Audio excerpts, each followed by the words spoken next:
warahmatullahi wabarakatuh. Di sini saya akan membawakan materi tentang jual beli dalam syariah. Sebelum masuk kepada materi, perkenalkan terlebih dahulu nama saya Diah Dewi Sevia dengan NIM 21403130. Dan yang pertama ada pengertian jual beli. Pengertian jual beli itu sendiri dalam bahasa Arabnya disebut dengan al-bay, yaitu tukar menukar atau saling menukar. Mengikuti istilah adalah pertukaran properti. Menurut Ibnu Qudamah yang dikutip oleh Rahmat Syafi'i, jual beli berarti saling bertukar harta. Dari sini dapat kita simpulkan bahwa yang dimaksud dengan jual beli dalam bisnis syariah adalah barter. Dan yang selanjutnya, ada pun beberapa kesamaan pengertian jual beli, yaitu yang pertama, jual beli dilakukan oleh dua orang atau dua pihak yang saling melakukan kegiatan tukar menukar. Dan yang kedua, tukar menukar tersebut atas suatu harta atau barang atau sesuatu yang dihukumi sebagai harta yang seimbang nilainya. Dan yang ketiga, adanya perpindahan kepemilikan antara pihak yang melakukan transaksi tukar menukar harta tersebut. Dan yang terakhir, dilakukan dengan cara tertentu yang dibenarkan oleh hukum syara. Dan yang selanjutnya ada rukun jual beli. Rukun jual beli orang yang berakad ini ada dua. Yang pertama yaitu berakal. Berakal dengan syarat tersebut, maka anak kecil yang belum berakal tidak boleh melakukan transaksi jual beli. Dan jika terjadi, transaksinya tidak sah. Jumhur ulama berpendapat bahwa orang yang melakukan transaksi jual beli itu harus telah akil balik dan berakal. Apabila orang yang bertransaksi itu masih mumayyiz, maka transaksi jual beli itu tidak sah, sekalipun mendapat izin dari walinya. Dan yang kedua yaitu orang yang melakukan transaksi itu adalah orang yang berbeda. Maksud dari syariat ini yaitu adalah bahwa seseorang tidak boleh menjadi pembeli dan penjual pada waktu yang bersamaan. Dan yang selanjutnya ada rukun jual beli menurut sihat atau ijab qabul. Yang pertama ada orang yang melakukan ijab qabul harus berakal. Dan yang kedua, kabul harus sesuai dengan ijab. Contohnya, saya jual mobil ini dengan harga 100 juta rupiah. Lalu pembeli menjawab, saya beli dengan harga 100 juta rupiah. Dan yang ketiga, ijab qabul harus dilakukan dalam satu transaksi dan tidak boleh terpisah. Maksudnya kedua belah pihak yang melakukan transaksi harus hadir dalam waktu yang bersamaan. Dan yang selanjutnya ada rukun jual beli menurut ada barang yang dibeli. Dan syarat yang diperjualbelikan yaitu yang pertama, barang itu ada atau tidak ada di tempat, tetapi pihak penjual menyatakan sanggup untuk mengadakan barang itu. Harus jelas bentuk, kadar dan sifat-sifatnya, dan diketahui dengan jelas oleh penjual dan pembeli. Jadi, jual beli barang yang samar yang tidak dilihat oleh penjual dan pembeli atau salah satu dari keduanya, maka dianggap tidak sah. Dan yang kedua yaitu barang tersebut dapat dimanfaatkan dan bermanfaat bagi manusia. Dan yang selanjutnya, dan yaitu yang ketiga, milik seseorang. Maksudnya di sini adalah barang yang belum milik seseorang tidak boleh menjadi objek jual beli. Contohnya adalah menjual ikan yang masih di laut, emas yang masih dalam tanah, karena keduanya belum dimiliki oleh penjual. Jadi itu tidak boleh. Dan yang terakhir yaitu barang tersebut dapat diserahkan pada saat akad berlangsung atau pada waktu yang telah disepakati. Jadi pada saat akadnya ini barangnya tuh sudah ada dan diserahkan, tinggal menyerahkan saja. Dan yang selanjutnya ada rukun jual beli. Menurut ada nilai tukar pengganti barang atau uang. Syarat nilai tukar ini yaitu yang pertama ada harga yang disepakati kedua belah pihak harus jelas jumlahnya.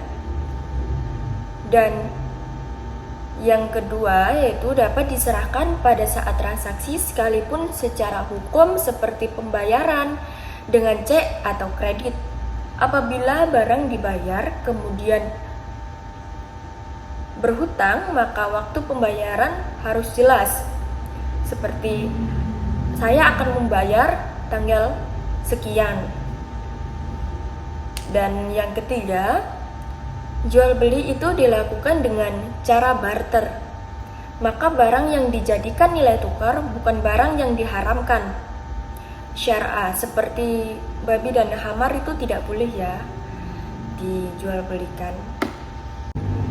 Dan selanjutnya ada syarat jual beli.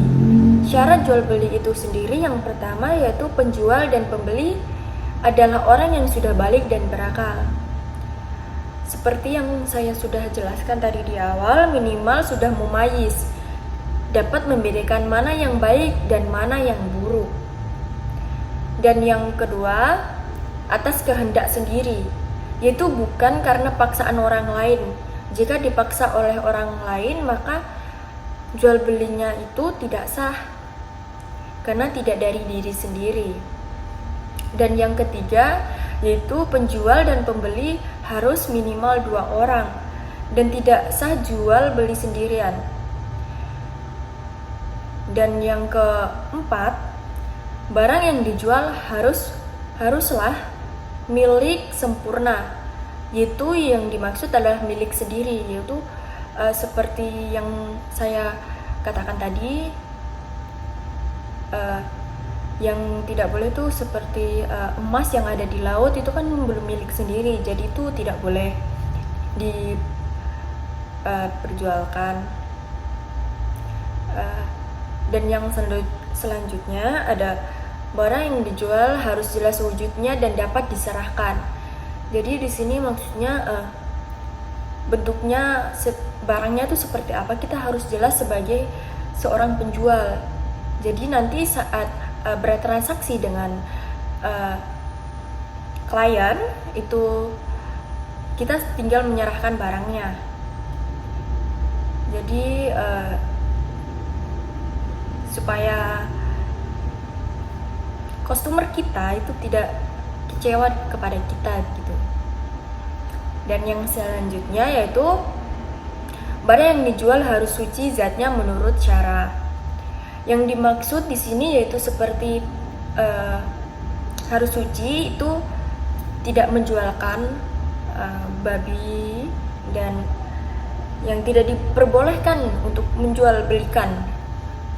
Dan yang selanjutnya yaitu ada barang yang diperjualbelikan harus diperoleh dengan cara yang halal. Jadi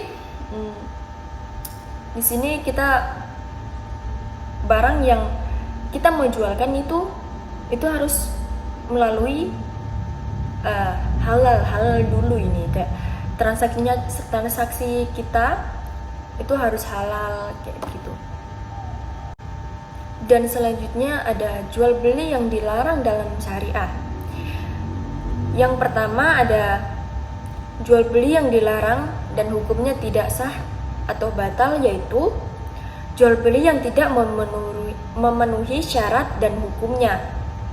Jadi jual beli yang tidak memenuhi syarat dan hukumnya itu dianggap tidak sah. Dan yang kedua yaitu jual beli yang hukumnya sah tetapi ada beberapa faktor yang menghalangi kebolehan proses jual beli. Jual beli yang belum jelas yaitu sesuatu yang bersifat spekulasi samar-samar, haram untuk diperjualbelikan karena dapat merugikan salah satu pihak, baik penjual, kita sendiri, atau yang pembeli. Dan yang selanjutnya yaitu jual beli yang dilarang dalam syariah. Terlarangnya ini sebab ahliyah atau ahli akad, yaitu yang pertama, jual beli orang gila. Maksudnya yaitu ulama fikih sepakat bahwa jual beli orang yang gila itu tidak sah. Begitu pula sejenisnya seperti orang mabuk, sakalor dan yang lain-lain. Dan yang kedua yaitu jual beli anak kecil. Di sini ulama fikih juga sepakat bahwa jual beli anak kecil dipandang belum sah, kecuali dalam perkara-perkara yang ringan atau sepele. Dan yang ketiga yaitu jual beli karena terpaksa, bukan dari diri kita sendiri. Dan yang adapun jual beli yang dilarang dalam syariah menurut terlarangnya sebab sihat, yaitu yang pertama jual beli muatah, yaitu jual beli yang telah disepakati oleh pihak akad berkenaan dengan barang maupun harganya tetapi tidak memakai ijab kabul. Dan yang kedua, jual beli melalui sutrat atau melalui tulisan. Dan yang ketiga yaitu jual beli dengan isyarat tulisan. Dan yang keempat, jual beli barang yang tidak ada tempat akadnya.